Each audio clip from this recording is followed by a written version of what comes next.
Hello viewers, welcome to Swellendam TV. I greet you all and I hope that you are still doing well.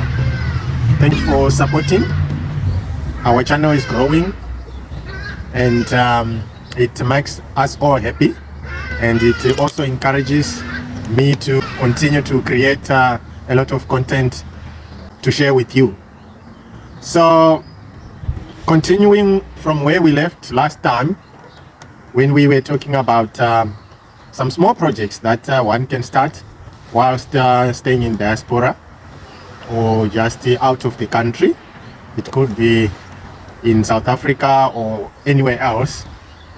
I've seen that in so many occasions we visit our homes and we struggle to get even some chickens. I'm talking of our local breeds. I'm not talking about broilers or any exotic breeds. I've realized that we struggle to get these local breeds multiply. So I'm not sure exactly why we have not made some efforts to promote these breeds at a large scale. So I'm actually going to talk about mainly the benefits and the limitations of rearing these chickens. But in my own opinion, I feel that we must escalate the multiplication of these chickens, because number one, the feeding method of these chickens is easy. Unlike broilers, where 70% of your project money goes to feed. These chickens, they usually look for their own feed, and it's not always that you have to give them or to spend a lot of money to buy feed for these chickens, for these breeds, local breeds. So it's a very great advantage, but we always tend to not utilize this advantage. Also, they are self-sustainable, and they can raise their own replacement stock. In most households, people are rearing these chickens from chicks to a grown-up chicken. And to me, it's very easy because these chickens are not fragile like broilers.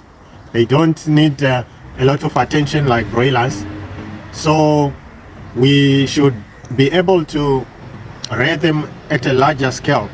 So if you have got a cock and a hen, then obviously you will obtain some chicks from that you can rear.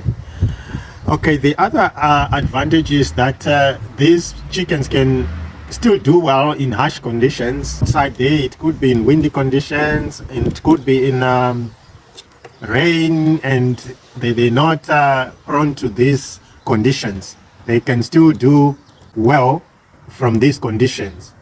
So it's an advantage to us as Zimbabweans to try and see how best we can still increase the multiplication of this local breed. And also their immune is so strong, they don't get sick easily. They always fight, and in most cases they survive. So in a nutshell, these are some of the advantages that I personally see that as local people, as Zimbabweans, we can easily transform these breeds into either a good venture where you can resell and make money, or sometimes just as food security at home, because you can still get some eggs from the chickens, you can still get meat from this type of breed also. So I really encourage people to support their parents or their families or their kids to try and start from this type of business or ventures where they don't struggle to get proteins from eggs. They will just get them easily from these local breeds because they're easy to rear. Although there are advantages to these chickens, there are also limitations. That is basically low growth. These chickens takes a lot of time to actually grow into a full bed, and also these chickens has little meat on them. This is also another limitation. Also the selection. We've got a lot of breeders in Zimbabwe, but they have not managed to actually win when it comes to breeding these local chickens.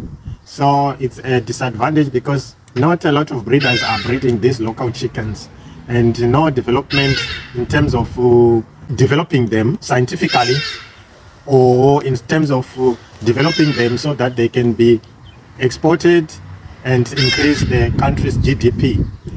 So these are some of the limitations or disadvantages that I've noted, but overall the advantages outweigh the disadvantages, because in each and every household in Zimbabwe these chickens are available, and you don't need a lot of capital to start such projects to ensure that you've got food security, and or to venture into small business using these chickens. So this is according to my research about these chickens. I hope this will help someone out there, whether you are in Zimbabwe or whether you are in diaspora.